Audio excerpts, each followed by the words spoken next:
సూపర్గా ఉంటుందన్నమాట. అండ్ నా ఐ రిక్వెస్ట్ బన్నీవాస్ గారిని మాట్లాడాల్సిందిగా కోరుకుంటున్నాము. ఫస్ట్ ఆఫ్ ఆల్ అది చిన్న సినిమా అయినా పెద్ద సినిమా అయినా సరే ఎప్పుడు కూడా మా వెనకాలండి ఈ సినిమాలను బాగా ప్రమోట్ చేసే మా మీడియా మిత్రులందరికీ కూడా చూసుకోవడం చాలా రోజులు అయింది. Thank you so much for attending ఈ ఈ ఈవెంట్కి.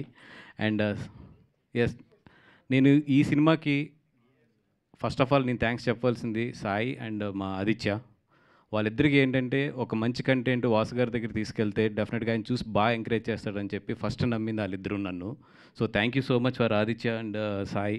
మీరిద్దరూ లేకపోతే ఈ సినిమా నిజంగా నా దగ్గరికి వచ్చేది కాదు. Thank you so much for your believe, నా మీద ఉన్న నమ్మకానికి. అండ్ ఈ సినిమా నాకు నచ్చడానికి మెయిన్ కారణం ఏం లేదు, మీ అందరికీ తెలిసిందే. ఒక సినిమాలో ఎంటర్టైన్మెంట్ కుమ్మేస్తే ఆ సినిమా నాకు ఎప్పుడు బాగా నచ్చుద్ది. అండ్ ఐ ఆల్వేస్ నాకు ఒక ఎంటర్టైన్మెంట్ సినిమా చేయడానికి, అంటే ఒక నవ్విస్తూ ఆడియన్ని సీట్లలో ఆ నవ్వులతో జంప్ అవుతుంటే అది చూస్తూ నాకు చాలా ఆనందం. అట్లాంటి సినిమాలు నేను ఎక్కువ ఇష్టపడతాను. అండ్ ఈ సినిమాలో ఎస్పెషల్లీ నేను ఇష్టపడింది ఏంటంటే, ఏ మాత్రం ఒక ఇంటర్మీడియట్ ఒక కుర్రోడు ఎంత మాట్లాడతాడో, ఒక ఇంటర్మీడియట్ కుర్రోడు ఎలాగ ఆలోచిస్తాడో, ఒక ఇంటర్మీడియట్ కుర్రోడు వాళ్ళ పేరెంట్స్ దగ్గర వీళ్ళందరి దగ్గర ఎలా డుమ్మాలు కొడతాడో, ఫ్రమ్ ద టైటిల్ దగ్గర నుంచి ఫ్రమ్ ద ఎండ్ క్లైమాక్స్ వరకు అంతే మెయింటైన్ చేశాడు డైరెక్టర్. నిజంగా హ్యాట్స్ ఆఫ్ మాతన్. ఎందుకంటే ఒక క్యారెక్టర్ని, ఒక ఎమోషన్ సీన్స్ వచ్చినప్పుడు కూడా ఆ క్యారెక్టర్లోనే ఉంచి నిజంగా పెద్ద డైలాగులు చెప్పకుండా ఒక ఇంటర్మీడియట్ క్యాండిడేట్ ఎంత ఎమోషనల్గా ఎక్కడ ఎలా మాట్లాడతాడో అంతే మాట్లాడించాడు. అన్ని సీన్స్లో కూడా అంత కంటిన్యూటీ మెయింటైన్ చేయడం అంటే నిజంగా చాలా కష్టమైన విషయం. ఎక్కడక్కడ ఏంటంటే మనం డ్రామాకి వెళ్ళిపోతాం, అట్లాంటి డ్రామాకి వెళ్ళకుండా చాలా లైటర్ వేలో నవ్విస్తూ తీసుకొచ్చాడు మొత్తం సినిమానంతా కూడా. దానికి నిజంగా ఫస్ట్ సినిమా అయినా కూడా మాతన్ అంత కన్సిస్టెంట్గా ఆ క్యారెక్టర్ని డ్రైవ్ చేశాడు. Mathan, all the best. ఇందాక ఆదిత్య అన్నట్టు ఏంటంటే, ఈ సినిమాలో మాటలు మన ఇంట్లో ఎలా మాట్లాడుకుంటాం అట్లాగే ఉంటాయి, కానీ నవ్విస్తూనే ఉంటాయి. అంత బాగా రాశాడు, అంత న్యాచురల్గా రాశాడు. అండ్ మొన్నే ఎవరో నన్ను అడుగుతూ ఈ జెన్ ఆల్ఫా గురించి మాట్లాడుతూ మీరే ఏ జనరేషన్ సార్ అంటే, నేను ఉల్ఫా జనరేషన్ సార్ అన్నాను. ఉల్ఫా జనరేషన్ అంటే ఏంటంటే, ఇంట్లో లంచ్ బాక్స్ పెట్టుకుని కాలేజ్కి వెళ్ళకుండా ఊరంతా తిరిగే వాళ్ళని జనరల్గా ఉల్ఫాస్ అంటారు. వాటికి ఏదైనా కాంపిటీషన్ పెడితే అప్పుడులో నేను లీడర్గా వచ్చేవాడిని డెఫినెట్గా. అలాంటి ఉల్ఫా జనరేషన్ క్యారెక్టరే ఈ క్యారెక్టర్. ఈ ఉల్ఫా జనరేషన్ ఏంటంటే ప్రతి జనరేషన్లోనూ ఉంటుంది. దాన్ని ఎంత బాగా చేశాడంటే నాకు తెలియదు, నువ్వు ఉల్ఫా జనరేషనా మంచి స్టూడెంట్ ఏంటో తెలియదు, కానీ ఎంత బాగా చేశాడంటే తను చూస్తున్నంతసేపు మాత్రం నా ఫ్రెండ్స్ చాలామంది గుర్తొచ్చారు నాకు ఇంటర్మీడియట్లోని. ఎందుకంటే నాకు 10th 86%, first year intermediate 91%, second year intermediate 37%.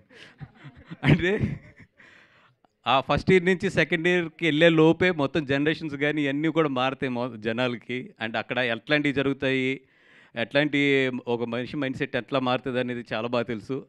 అంత బాగా అంత న్యాచురల్గా నిజంగా. అంటే మేము చూసుకుంటున్నప్పుడు అయితే, అంటే మరి 2015 కాదు, నాది ఎప్పుడో 96, 97 అనుకుంటాను.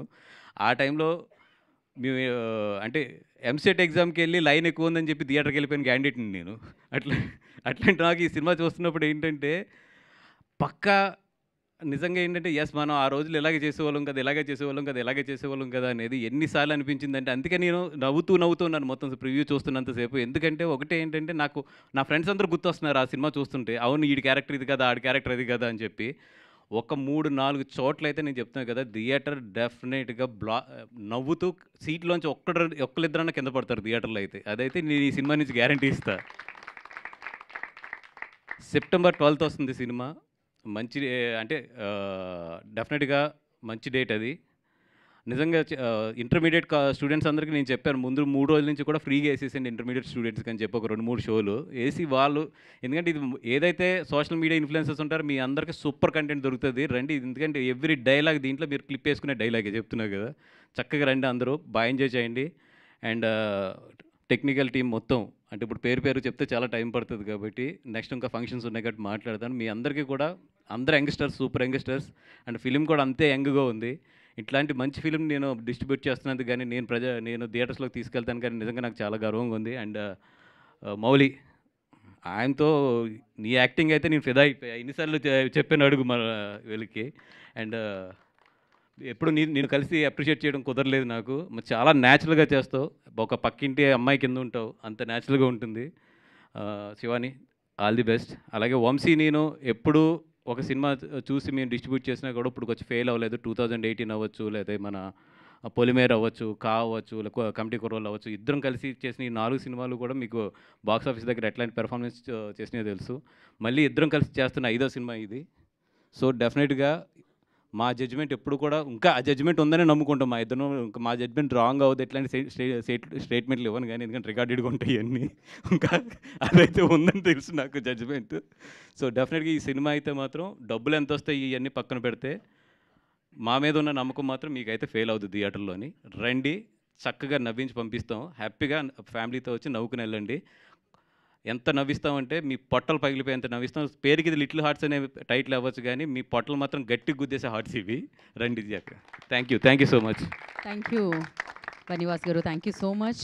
And yes